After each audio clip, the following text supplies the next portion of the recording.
Legit ito mga kasambreros ha, mas mahal na ni Alden si Kath ngayon mga kasambreros. At saka kumain nga ba sa magkaparehong restaurant? Ito mga kasambreros, nagulat ako dito sa pinost ni Alden kahapon. At saka si Alden ba ay bumili sa business na toilet at saka bathroom accessories. Si Alden kasi di ba nagpapagawa siya ng bahay. Ang tanong dito ay bumili ba siya? Kasi nag-post si Mami Min kahapon sa kanyang Instagram account mga kasembreros no ng kanilang bagong business nga na Empolo Manila no na bathtub, bathroom at saka toilet accessories mga kasembreros or products. So baka bumili si Alden no doon sa business no sa future mother-in-law niya mga kasembreros. Pero bago yan, updates muna tayo mga kasembreros. Ang View nag-post kanina ng actually January 29 ako no nag voice over mga kasembreros. So late ko lang na kasi medyo mabagal na naman ang ating laptop. So one day late ako mga kasembreros ng last items natin. So yun, kahapon or ang View po ay nag-post or nagkaroon sila ulit ng panibagong set of questions sa Aldin no kina Ma'am Nadine Lustre at Alden Richards mga kasembreros. Kung saan niya ay parang set of questions dito. Number 1, what's something you're both looking forward to see exploring or to exploring in this story? Si Ma'am Nadine yung unang sumagot dito mga kasembreros. Sabi niya, I'm really excited to show no for all the viewers to see what Siargao really is no mga kasembreros. Kasi nga sabi niya yung authentic na Siargao because I think what everything that's going on right now. Kasi nga doon siya nakabase mga kasembreros ba, di ba? So sabi niya di ba since magulo nga rin ang Pilipinas ngayon. So which is politics no, yung sasabi niya dito. Of course, Siargao is not excluded. Kumbaga, marami ring nangyari sa isla. No? Sabi niya ganun mga kasembreros. There's a lot of change that happened on the island, and for this project, really want to show what really Siargao is. No? Sabi niya ganun mga kasembreros. And parang ano siya, parang parang pag-angat na rin mga kasembreros no, ng tourism or turismo ng Siargao mga kasembreros.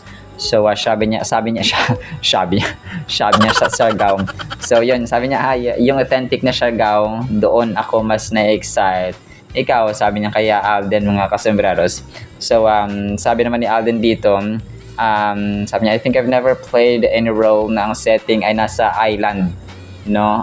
Tama no, kasi parang unusual nga siya mga kasembreros.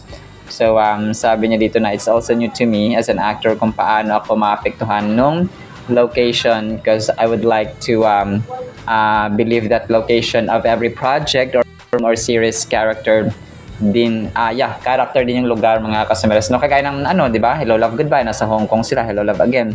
So OFW, so yung location nila ay part din ng character nila mga kasembreros.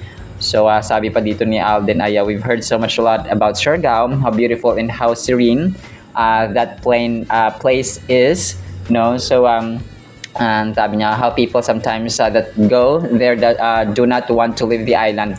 Sabi niya, tapos sumingit siya si Nadine, sabi niya parang ako no. Sabi niya gano'n. So baka nakabili ng property no si doon sa Siargao.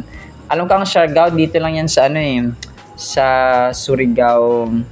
Parang Surigao del Norte lang ang Siargao mga kasembreros. So isang tao dito, isang napaka gandang tourist destination ang Siargao mga kasembreros. So na kung saan ay kapag nagawa ito yung kanilang serye ay talagang tao dito dadagsa din yung turismo or matutulungan no ang turismo mga kasembreros. So Tacloban no yung Siargao mga kasembreros, Surigao del Norte.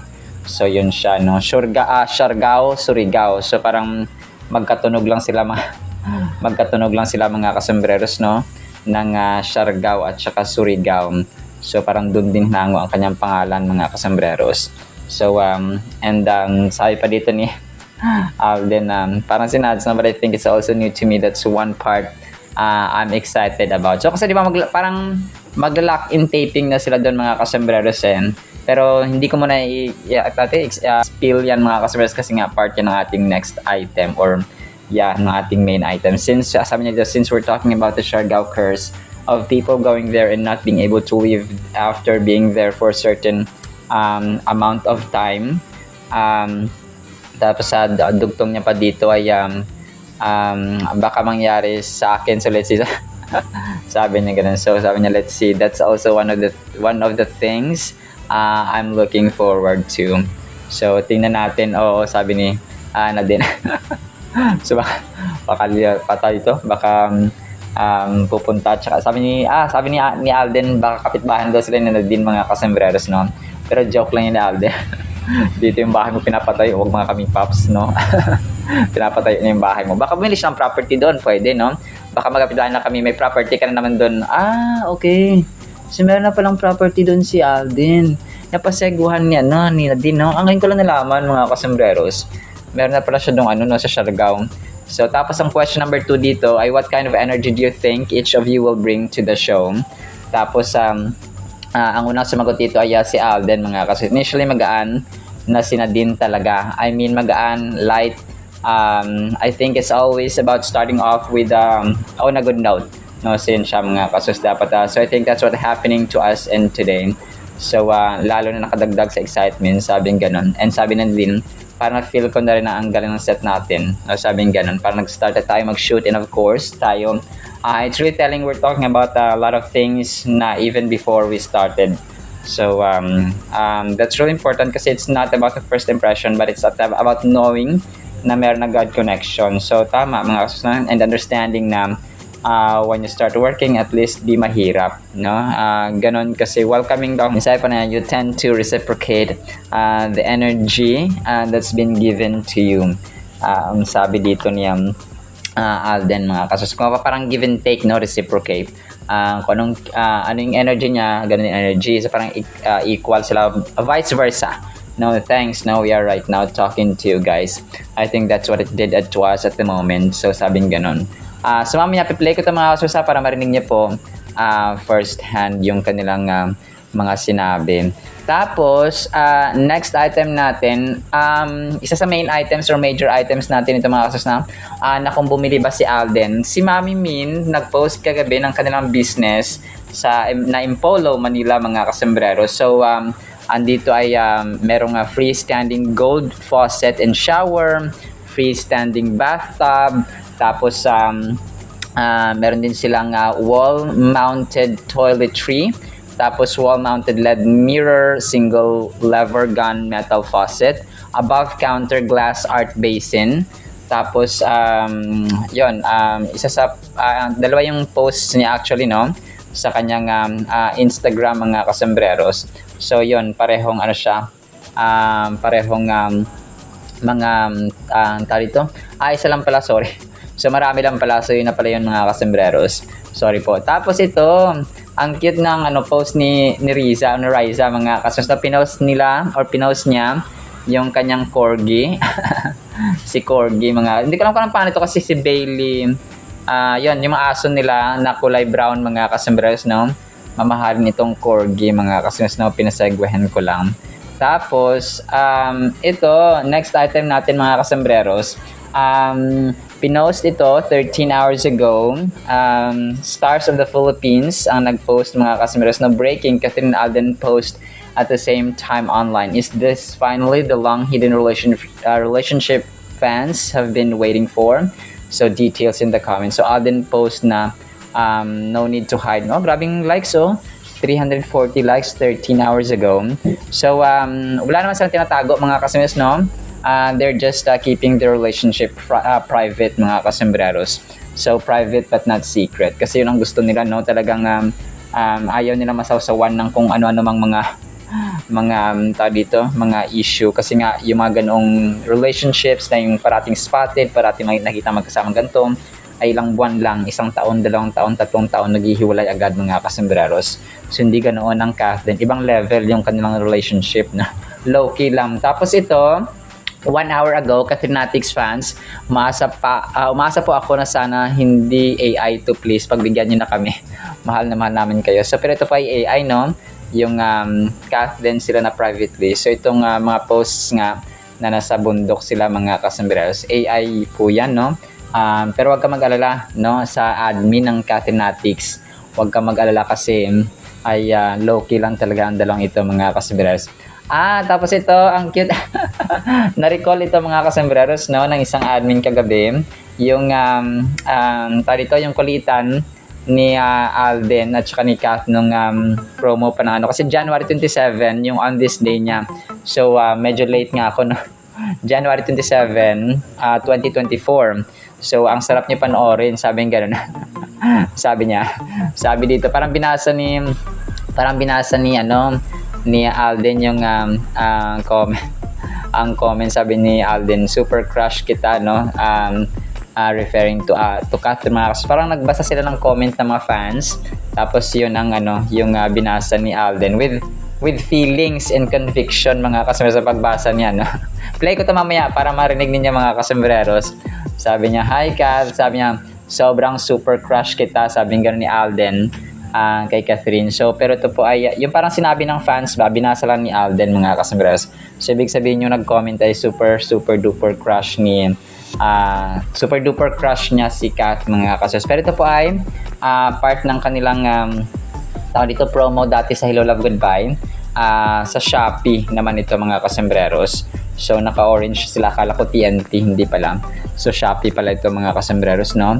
Tapos ito, gusto kong matutunan natin to mga kasombreros at saka marinig ulit yung sinabi ni Alden dito sa BSP or Financial Education sa Bangko Sentral ng Pilipinas, where he was invited nga mga kasombreros, no?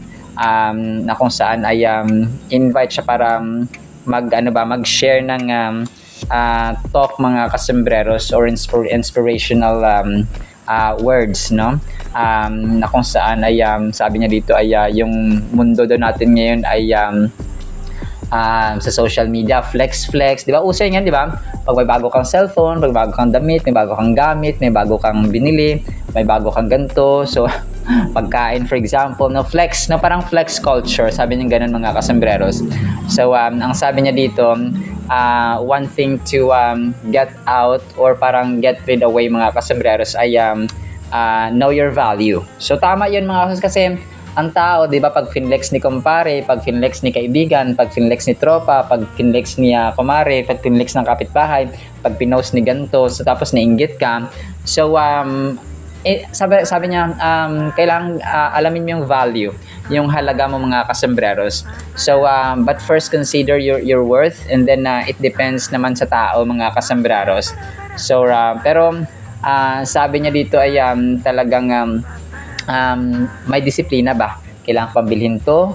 Yung damit to, kailangan ko bang bilhin ng ganito kasi uso?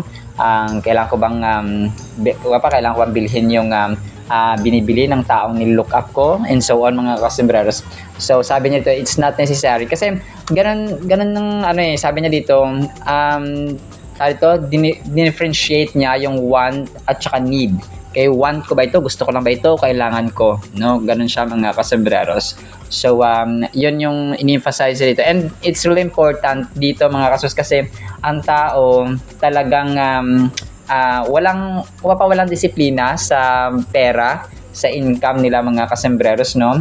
And yun nga, no, talagang maraming mga tao na talagang yung gusto nila ay ginagastusan nila mga kasombreros rather than their needs, na parang hindi sila nag-iisip na pwedeng maulit ang mga calamity, na maulit ang mga trahedya and so on. So dapat meron tayong emergency funds. So, yun dapat yung pinakamahalaga mga kasi. So, sabi, parang ito Financial Education Congress mga kasombreros na held ng Bangko Sentral ng Pilipinas. No, money, mindset, financial habits, and personal barriers.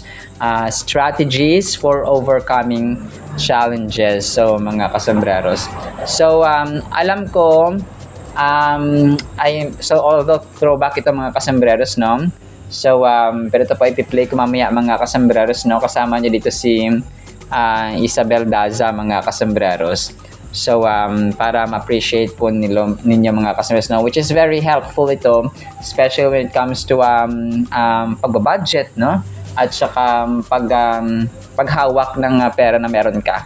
Maliit man yan o malaki mga customers. Kasi ang tao, especially, no? Kapag walang, walang tigil sa pag-online shopping, no? TikTok, Shopee, Lazada. So, okay naman ang mga kasombrerers kasi kailangan din natin. Pero isipin natin, kailangan ba natin ito o gusto ko lang? Mabubuhay ba ako nito na wala? Or mabubuhay ako nito kapag, hindi ako mabubuhay kapag wala ito? Or parang mahihirapan ako kapag wala ito? So, ganun siya ba, mga kasombrerers? So, yun. Play ko rin ito mga customers kasi it's really important, na magkaroon po tayo ng financial education mindset mga customers kahit na hindi man tayo talagang businessman or business people mga customers kagaya ni Sir Alden talaga o ni Ma'am Isabel Daza. So yun po. And then ito na nga major item tayo kung kumain ba. Alam niyo po yung para magkasunod kasi itong mga pinapost ng Kath din, no? Di ba nung una sa Melos Kitchen, no?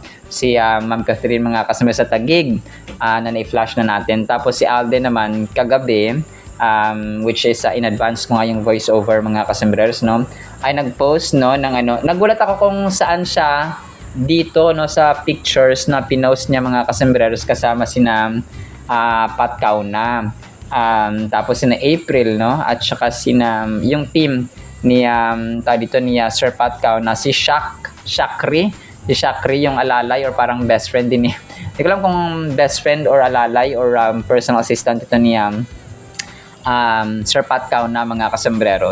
So dito ay ang nakalagay kasi dito sa caption ni Sir Alden, ready for tapos airplane. So ibig sabihin ay pupunta na siya mga kasombrero sa Siargao Island.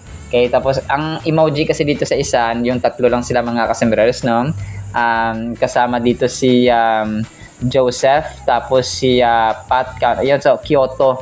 Sa Kyoto para sila mga kasombrero, no?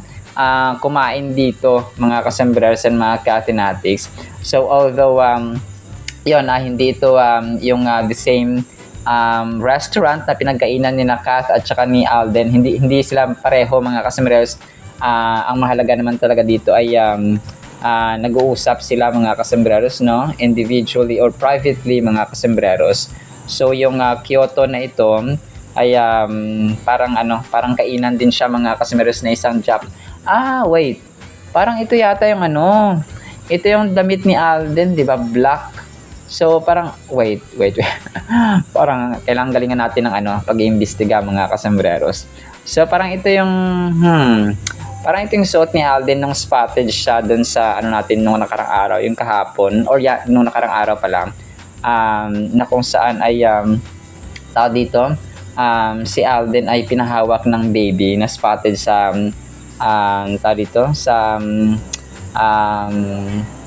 he spotted sa labas mga kasembreros. I'm trying to to search yung file ko rin para mapagkumpara yung suot ni Alden mga kasembreros. So di ba Japanese, may nakita tayong Tokyo something doon sa una nating finlash mga kasembreros na binigyan pa nga ng baby si Alden Richards mga kasembreros, no? Ng mga nagpa-picture sa kanya doon.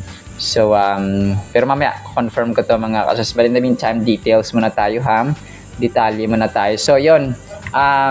Nasa kahapon, January 29, 2026, nakaset na si Alden for Siargao. Hindi ko lang alam kung tapos na yung shoot nila or taping sa sa Stars on the Floor. Pero kayang-kaya mo na yan, Pops, no? Dito isang balik parang yan, parang MRT Bulacan to lang yan, monumento yung peg ni Alden kasi nga pwede naman siyang mag private jet mga kasembreros, no, from Siargao to Maynila, no. So ganun po siya. Tapos dito merong mahabang message dito si Sir Pat Kauna mga kasembreros. So parang kumain sila tapos nag-meeting, tapos kunwari parang habang wala si Alden ay yun yung kanilang plano, no, na development nga ng mansion ni Phenomenal Box Office Cinema King. So yun siya, no. Tapos yun, team ni Sir Pat Cauna, si April, no, na kanyang pinsan, mga kasambreros, ay kasama niya rin sa planning, of course. So yun, talaga nagulat din ako na yun, ano na pala siya, ganun kabilis si Alden na dito, ngayon dito siya sa gantong lugar, sa susunod na araw ando na siya. So hindi nakapagtataka yun kasi 'di ba yung Italy, yung Amerika, dati 'di ba? Talagang parang kapitbahay lang yung peg niya. Yung Amerika, yung Hong Kong, yung Vietnam sa Danang Festival. So ang dami niyang travel na akala na para bang monumento to Baclaran, to monumento lang. Ang tinatry Soiti, mga kasembreros, no, iba ka talaga, Pops Alden, sa mga travel, sa mga ginagawa mo. So yun, mahaba tong message na message ni Pat Cauna. So dito ay sabi niya, Casabella and Alden. Ito pala yun. So we were still talking until 11 p.m. Stories jumping from design to business to our upcoming trips. Non-stop chika. It was your classic barkada dinner day. Love this group forever. My forever box office king and the most handsome and super duper or super smart na si Alden Richards. Tama, na matalino.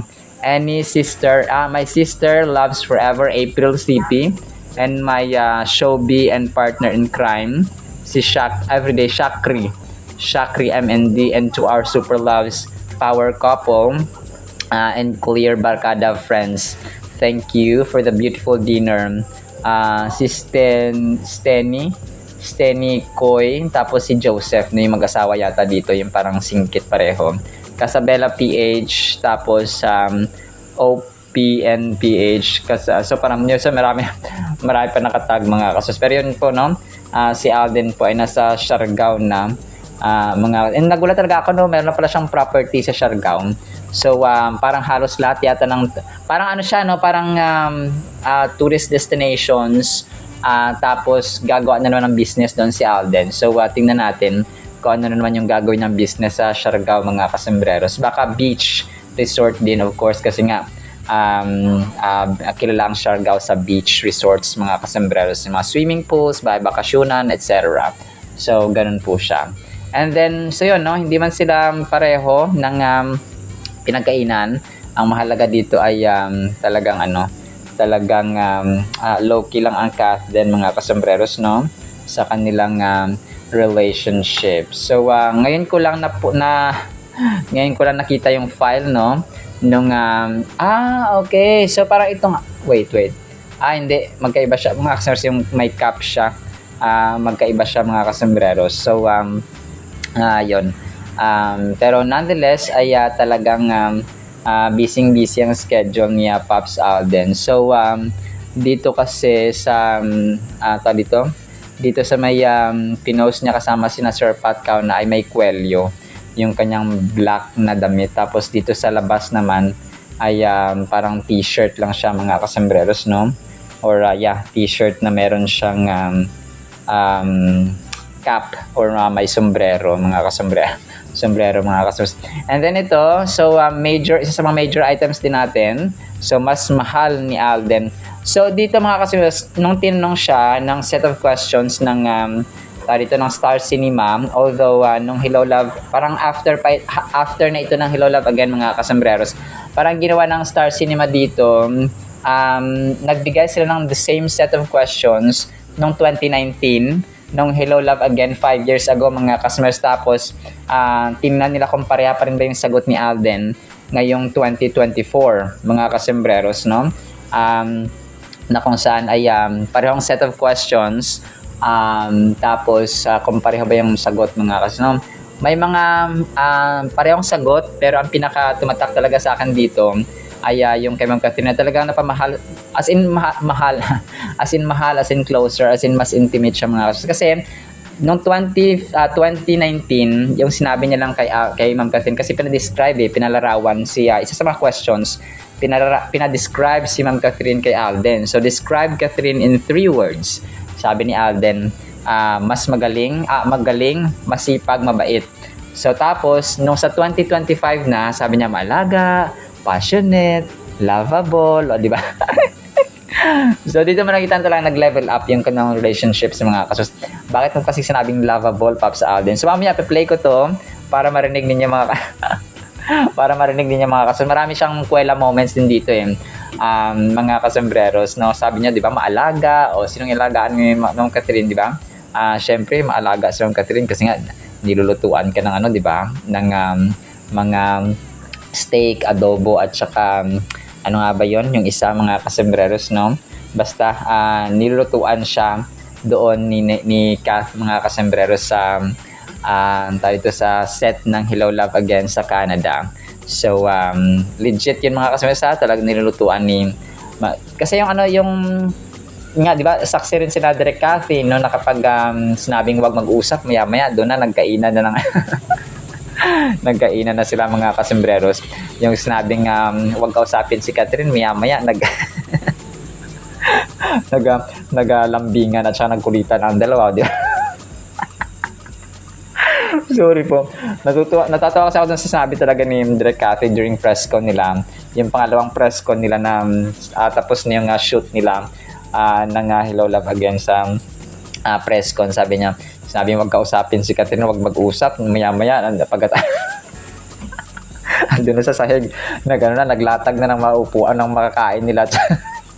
Nagsusubuan pa daw, sabi ni Mark at saka ni Marvin, mga kasembreros, no, na part ng Hello Love Again, mga kasembreros. So dito, kung hindi kayo kontento at hindi kayo maniwala, i-play ko rin ito mamaya mga kasembreros, na yung mga bookingan time ni na Mark and Marvin na part ng Hello Love Again, mga kasembreros. So actually marami to. So dito ko nasabi na talagang napamahal na nga or mas mahal na ni Alden si Ma'am Catherine, mga kasembreros, no. Nag-level up, no, from sabi niya lang, di ba? Dati 2019 sinabi niya lang na magaling, mabait, masipag. So yung characters na yon ay about work, no, about trabaho lang, mga kasembreros, about professionalism. Kasi magaling naman talaga si Ma'am Catherine, masipag, no. Kasi nga Kathniel pa dati. So, wala pa siyang wala pang personal or romantic attachments, mga kasembreros. Wala pang intimacy, no, ganun siya. Wala pang as in magkaibigan, as in magkatrabaho. So ganun lang yung treatment nila dati, mga kasembreros. However, nung 2025 na or 2024 pa lang, nung ginawa nila yung Hello Love Again, ay doon na, no, talagang naging kakaiba na. Nag-level up na talaga, maalaga, passionate, at saka lovable. O di ba? Lovable, as in mahal na mahal na. Mahal na mahal, Paps, no? Talagang ganon. So dapat soon to be Mrs. Wilkerson. So enjoy lang tayo, mga kasembreros. Kasi pag naging pag naging malungkutin tayo, stress tayo, ay madali tayong tatanda, ha? Kung kaya sa mga stress dyan masyado, at saka ayaw sa Kath din, at gustong-gusto niyo si Mayor Mark Alcala, na red flag naman, no, when it comes sa relationships, at saka mga girlfriends, ay kayo na lang po, no, ang mag-adjust. Manood na lang kayo ng ibang mga vlogs or YouTube channels, mga kasembreros. So yun po, no. So yun, team panatag tayo, mga kasembreros, mga Catherynatics. Hindi man nagsama sa isang kainan or Japanese restaurant, for example. Pero ang mahalaga dito ay low-key lang sila. Hindi sila yung tipong i-display nila yung kanilang relationship, na spotted sila, etc. Tapos pagkatapos ng ilang buwan, 2 taon, 1 taon, ay naghiwalay na agad, mga kasembreros, no. Hindi sila ganoon. Kung kaya wag natin silang kumpara sa kung sino man dyan na mga couple tapos maghihiwalay din pala after how many times of spotted, mga kasembreros. So, nakita ng ganito, nakita ng ganyan, they really value, no, ganun siya. Unawain natin na binavalue talaga nila, mga kasembreros, ang relationships. Hindi sila yung parang hindi nila sinasayang panahon. They're just enjoying their singleness ngayon. And that's what really matters, mga kasembreros, no? Yung ini-enjoy nila yung kanilang singleness, and kapag time na magse-settle na sila, ay kung worth it yung pag-enjoy nila ng kanilang singleness or singlehood mga kasmeros, kasi nga ay sinulit nila, no, ganoon siya ba. Hindi kagaya sa mga ibang relationships na spotted sa ganito, tapos alam niyo na, no, alam niyo na yung mga linyahan at saka galawan ng ibang mga couple mga kasmeros sa industriya ng showbiz na tinutukoy ko. So, ganoon siya. Alright? So, yan lang actually sa ating casting items. Pero, ipi-play ko tong mga unang-una itong mas napamahal na si Kat, no? Kay Alden ngayon mga kasembreros. Tapos, yung crush daw ni Alden si Kat na comment ng isang fan. Tapos, yung sa Siargao. Tapos, yung BSP, Financial Education Congress or Financial Education Congress. At saka yung kay Mark and Marvin na pinagluluto ni tsaka nagsusubuan ng Kathleen mga kasembreros kapag wala na sa set ng Hello Love Again. So let's enjoy these videos, and of course, no, yung pinakamalaga sa lahat ng salita ng Panginoon afterwards. Isang pinagpalang araw po sa bawat isa. Kahit ngayon, like I feel like I want to cry because watching Alden and Catherine and the love is real, the chemistry is real, because an actor lives in truth, right? Alam mo talaga if they don't like each other, if there's no love between the two actors, and you will see talaga You will feel it. you will feel it, you will feel this, and oh my God, I'm so excited for the world to see it. And this is the widest release of a Filipino film in the world in history of Filipino box office history. So we're just really both nervous and excited because I want everyone to watch it and I want everyone to know how good it is. Catherine and Alden, tapos yung puring-puri mo sila kipaitan nila, di ba? Si Alden even offered this food to you, di ba? Yes. Tapos syempre nakakatuwa, ang dami yung kwentong dalawa ni Mark tungkol sa kabaitan nila. So how's Catherine and how's Alden while you guys doing shooting Hello Love Again in Calgary? Sila talagang off-screen, talagang close talaga sila and sweet. Talagang, and also, kakabait nila, wala akong masabi sa kabait. Laging sabay kumain, di ba? Yun ang sabi niyo sa akin. Nagsusubuan ba? Sinusubuan pa nga susubuan sila. Nasubuan ni Alden. Talaga. Naku, wala, nasabi niya na, hindi na pwedeng i-edit. Yeah, pero super sweet sila. Tapos, pero panikat, ito atin natin. Anong ate-ate na nakakamera tayo? Sa pinagluluto ni Catherine si Alden. Si Alden. Sosyal, ang bongga. Talagang sweet talaga sila. Ano niluluto niya? Alam mo na chismosa. Ano niluto niya? Steak. Steak. Oh my gosh. So sweet sila? Sweet sila. May dapat ba tayong pagdudahan? Ikaw so good, babe. So actually, the best actors, and I'll tell you this, the best actors, they're not good liars because they live in truth. Yeah. Right? So, You can't fake that kind of chemistry. So nararamdaman mo na there's something between the two of them, or they're carrying the torch for each other. Yes. Tama ba yung English ko? Let the chismosa talk about it. Eto, Marvin, ikaw rin chismosa. You think there's may feelings sila sa isa't Yes. isa? Nararamdaman mo kasi. Pero wala pa, hindi pa talaga sila. They're taking their time. Hindi taking their time. Yeah. Pero Wala pang relasyon. Walang formal. You're about to say na I don't know. Basta sweet, basta super Oo nga, sweet. chismosa siya, pero ikaw, parang mas inimay mo yung pagkakasabi mo na medyo sa pagkakaalam niyo or yung alam niyo, di ba? Oo. Pero baka may nililihim, tama ba? Oo, sa tingin mo ba may nililihim, Mark? Oo, kasi siningit mo yan, Mark. Kailangan sa June. yan. Pero ang maganda, they're nice, di ba? Palong-palo ka pa. Sige, paano nangyari yun? Hey guys, this is Alden Richards and I'll be answering the same questions from an interview by Star Cinema I had 5 years ago. Tingnan natin kung parehas pa rin yung sagot ko.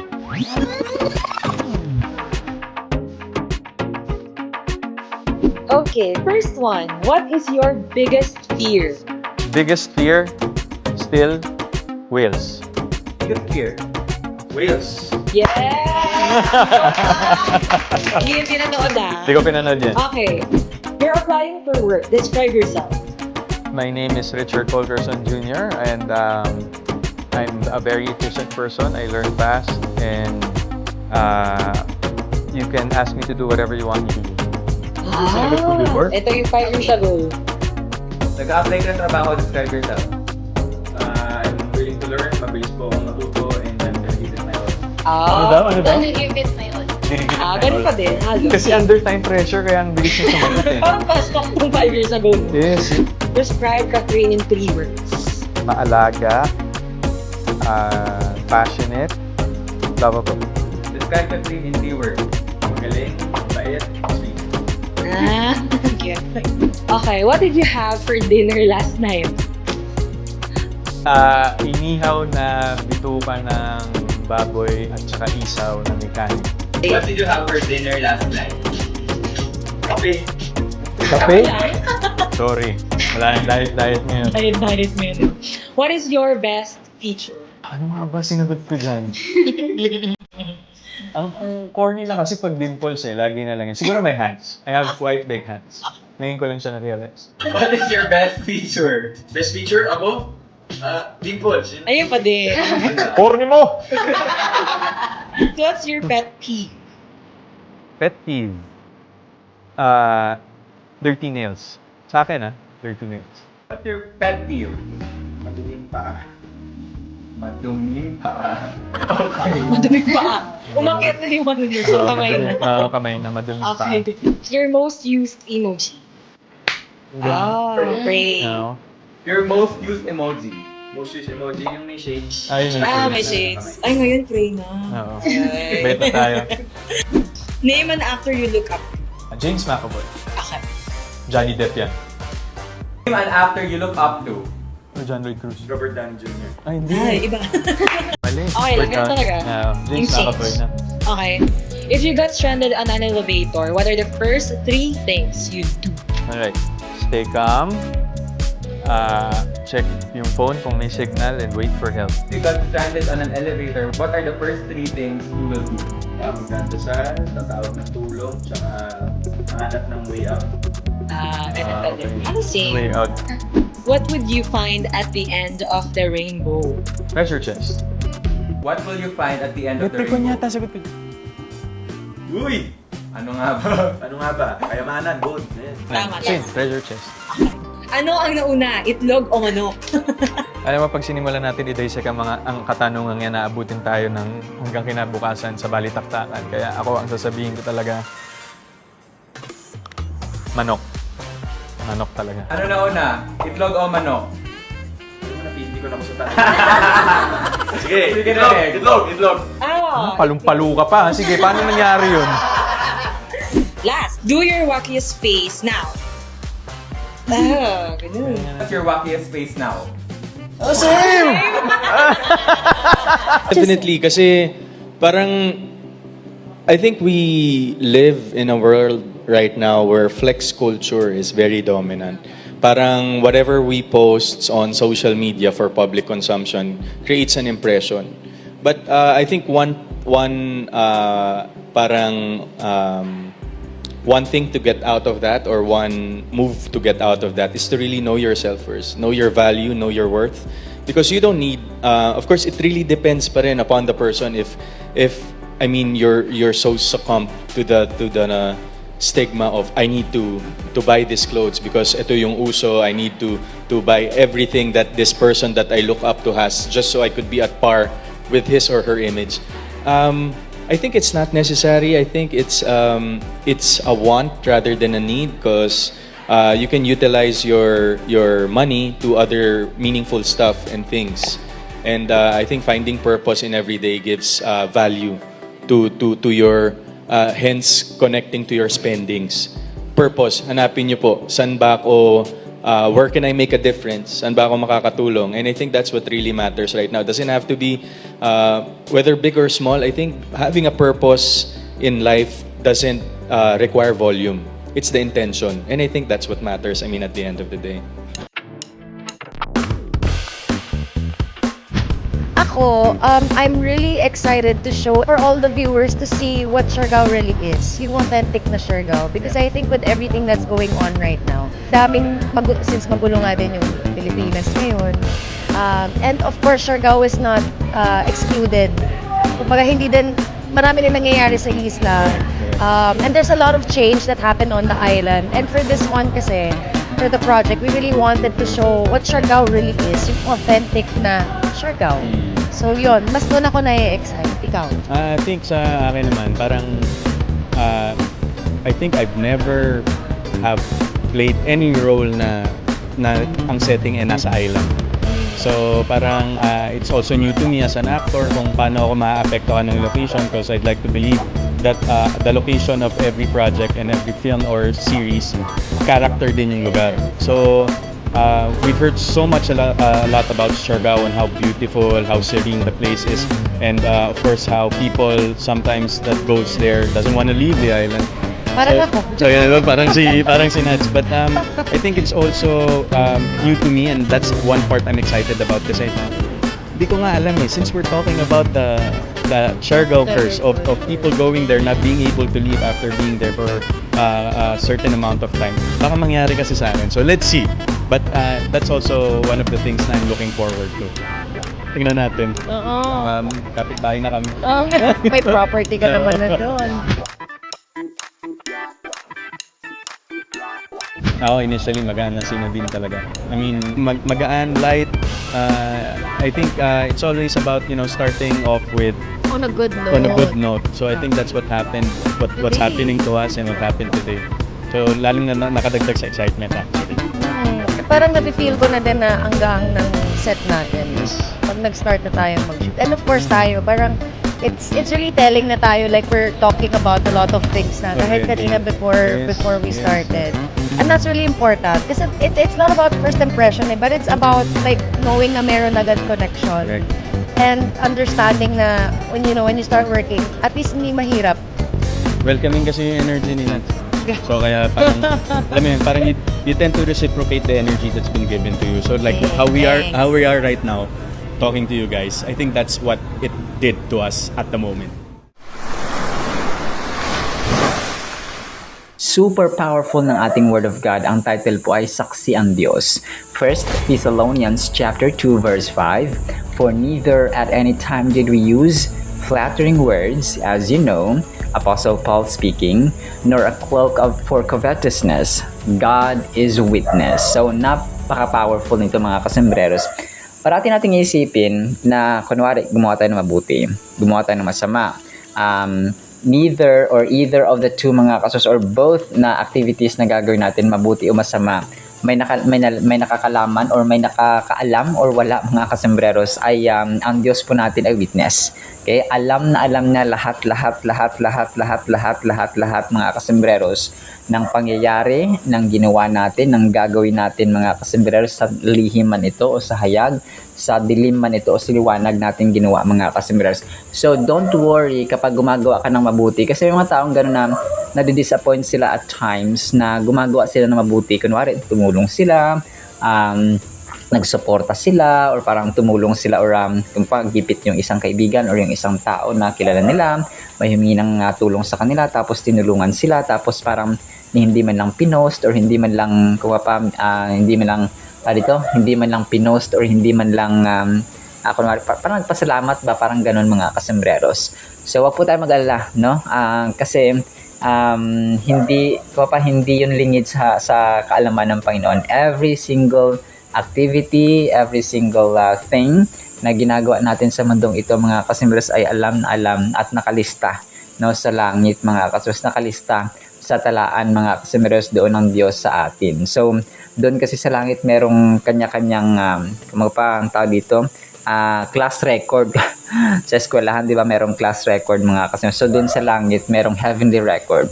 So kunwari Dennis Villa, so birthday, tapos birthday, tapos petsa ng namatay, so parang tapos yung as in biography, no, total na ginawa natin dito sa mundong ito mga kasembreros ay nakalista doon, no? May oras, may petsa mga kasembreros at saka detalyado. Kumaga pa walang palya, no? Kung ang tao dito sa mundong ito ay may palya, no, yung mga judge natin pwede magkamali. Kung yung ating mga prosecutors or any person na may posisyon sa gobyerno, pwede magkamali, pero ang Diyos po natin ay hindi po pwedeng magkamali, mga kasombrero. So, saksi ang Diyos. Kapag saksi ang Diyos sa buhay natin and we do good, we've been following or obeying His commands or His will, mga kasomberos, we've been doing His will. We are a faithful servant of God or child of God, mga kasomberos. So, kapag saksi natin ang Diyos, wala po tayong dapat katakutan, wala po tayong dapat pangambahan. Just trust Him because kapag mabuti ang ating ginagawa, expect natin yung blessings, mga kasombreros, na darating sa ating buhay. So, and always remember na kunwari gumawa tayo ng mabuti kay Maria, sometimes hindi si Maria yung magbabalik sa atin ng kabutihan din. Maaring si Pedro, maaring si Roberto, maaring si Alberta, maaring si Flavio. Nagpipick up na ako ng mga pangalan, no? So, ganun siya, mga kasombreros. So, kapag tumulong ka sa ganito na alam mo nang walang kakayahan na magbalik ng ginawa mong tulong, so alam mo pa, isa-isip natin parati at parati nating tatandaan ang Diyos natin ay saksi natin, mga kasombreros, at siya po ang magbibigay sa atin. So in this verse, the Apostle Paul emphasizes the integrity, no, and honesty of his ministry among the Thessalonians. So si Apostle Paul kasi dito ay siya yung nagsasabi na saksi namin ng Diyos. So ganun siya, no? Hindi siya gumamit ng mga pang-uto or flattering words, mga kasombreros, no? Yung mga mabulaklaking salita, no? Para lang tao dito, para lang makuha yung gusto nila. Kasi parang gano'n, di ba? Minsan pag nang-uto tayo, gagamit tayo ng mabulaklaking salita, magagandang salita, matatamis sa salita. Alam mo, ang ganda-ganda mo ngayon. Alam mo, pogi-pogi mo yun. Pero ngayon pala, ay noto mo lang pala kasi may favor ka na gagawin, mga customer, or may favor ka na gustong makuha sa kanila or gusto mong gawin nila para sa iyo. So parang ganun, mga customer as well. Ito rin yung gustong sabihin ni Apostol Pablo.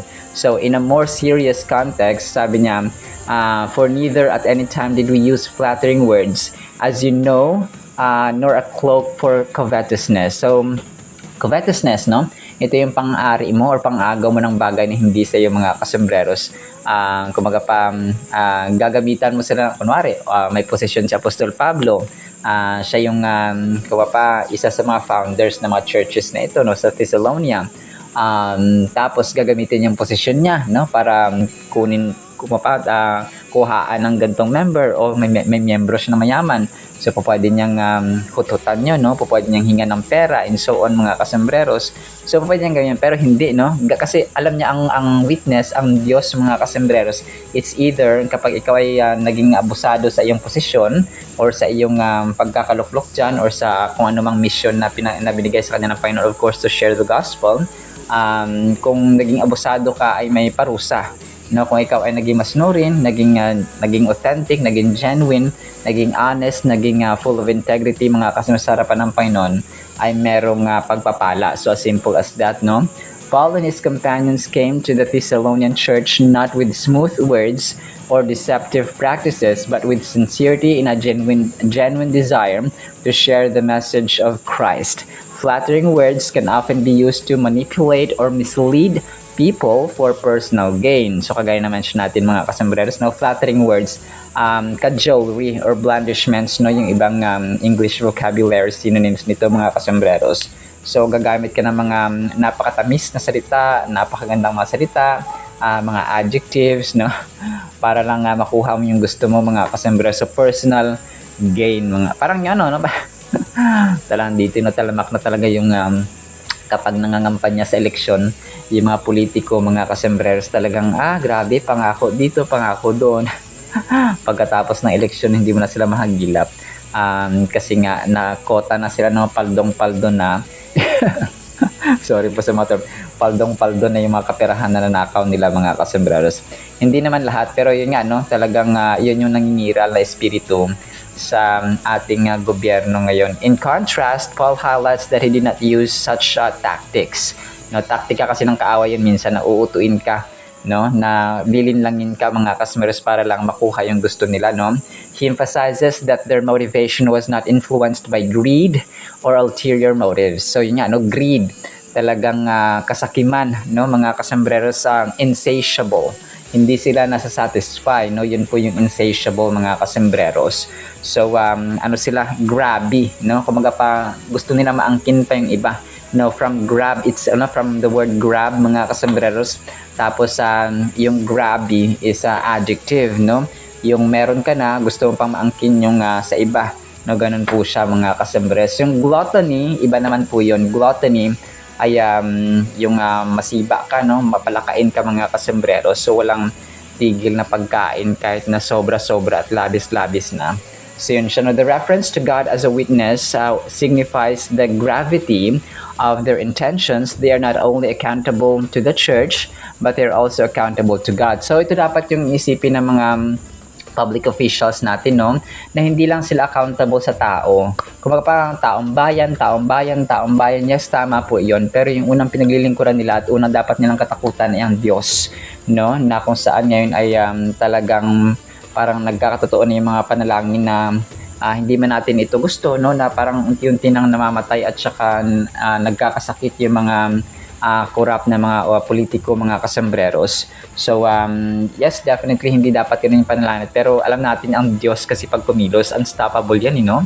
Kapag nagpataw yan ng parusa, ng judgment, mga kasus, talagang dapat na matakot ang mga dapat matakot, no? Kabilang ako, no? Kabilang tayong lahat, no? Ang punishment ay hindi lamang limited sa mga politicians, but also sa atin din, mga kasembreros. So talagang dapat tayo ay may panahon talaga sa kanya, mga kasembreros, no? Kasi nga hindi lamang mga politiko ang accountable, no, sa ating mga ginagawa sa buhay. So mas malaki lang yung kanilang accountability. Kumaga pa, yung mga politicians nandyan sila sa positions nila because nandun, kumapa yung responsibility ay mas malaki kasi nga public officials sila. Now they serve the public or they serve the people. Ginusto naman nila yan, mga kasembreros, na tumakbo na mga government officials. So kung kaya they should face, no, any consequence or risks sa mga kasembreros na kinakaharap nila ngayon. This verse serves as a reminder for all of us, particularly those involved in ministry or leadership, to operate with the spirit of honesty and transparency. So yun siya, no? Transparency, mga kasembreros. Nagamit na naman dito yung transparency na talagang gamit na gamit sa ating gobyerno. Secondly, Paul mentions a cloak of covetousness. A cloak can hide something. It is a metaphor for wearing a mask or of greed under the guise of spirituality. Rather than being driven by a desire for personal wealth or gain, Paul models a life committed to serving others. So this is echoed in various scriptures such as 2 Corinthians chapter 2:17, where Paul expresses that he did not peddle the word of God for profit. So yun siya, no? Kumapa, sabi ni Apostol Pablo dito, cloak of covetousness, no? Yung cloak kasi, di ba, parang pantago siya, no? Parang kumot siya, mga kasembreros. So hindi ganito ang motibo ni Apostol Pablo. So he has been serving with integrity and honesty, mga kasi masarapan ng tao at sarapan ng Diyos. The motivation behind our actions is critical. The desire to genuinely serve others allows us to reflect God's love authentically. So authentic dapat, ha? Kahit sa pamilya natin, no? Ganun dapat, mga kasimas. Kasi sa pagdisiplina ng bata, dapat authentic at saka radical tayo. Kasi kapag sometimes, kunwari, yung pinapanigan mo yung mali, kasi gusto mo siyang hindi masaktan, hindi dapat ganoon. Pag tama, pag mali, mga kasembreros. So, yun yung yun yung totoong pag-ibig, radical love, mga kasembreros.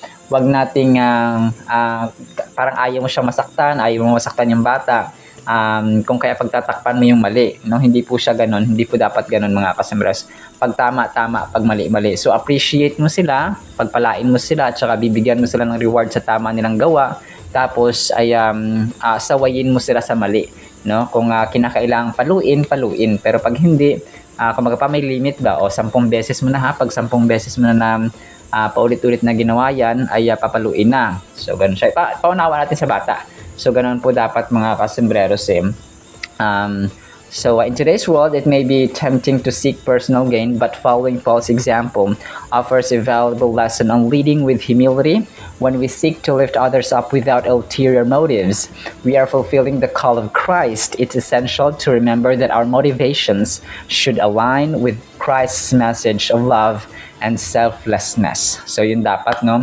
Kung kaya talaga naniniwala ako na kapag may takot sa Diyos at saka pagmamahal sa tao, yung maglilingkod sa gobyerno natin, ay nako po, no? Hindi naman po sa pangangampanya, pero sa time ni Duterte talagang hindi naman sa parang hindi ako nangangampanya or wala namang bahid ng politika, pero hindi naman ako maka-Duterte, pero parang naging maka-Duterte na lang din kasi sa ginawa ba na accomplishments ni Tatay Digong dati, no, naging 10 years yung passport ng mga OFW, yung Seaman's Book, yung mga naging mabilis, no, yung transaction sa mga government agencies, SSS, yung PhilHealth, hindi man kasing bilis na ibang bansa, pero at least nandun yung kaya naman pala ng 3 days, kaya naman pala ng ganito. So 'di ba, nag-surrender ang mga addict na iba dati, yung mga NPA, nag-surrender ng kusa. Parang willing sila na mag-surrender. No, basta marami mga kasombreros na nagawa si Tatay Digong, hindi ko na maisa-isa mga kasombreros. He's not a perfect leader, yes. Given yan kasi wala namang perfectong leader. Ang mahalaga lang doon ay nabigyan ng malaking karangalan ang bansang Pilipinas kapag narinig na sa ibang bansa dati. Pero ngayon parang pag sinabing Pilipinas sa ibang bansa ay mahihiya ka kahit sa mga airport, mga kasombreros, no, kasi talagang naging tanyag ang flood control scandal. Pero yun, no, going back ay talaga napakaganda ng ating message na ito mga kasombreros, no? Saksi ang Diyos. So parati nating tatandaan, huwag tayo mapagod sa paggawa ng mabuti kung walang nakakapansin at walang pumapalakpak sa atin mga kasombreros, ha, because saksi natin ang Diyos. Alright, sinama sa ating Word of God, ha, na mapapagpalaan po tayo ng pag-ibig, pananampalataya, pag-asa, no? Genuine at authentic na motivation or motive ng paggawa ng mabuti at paglilingkod sa Diyos. In Jesus' mighty, holy, sweet, magnificent name we pray, alongside with the Holy Spirit. Amen and amen. See you sa next segment mga kasombreros, and paalam po. I love you all.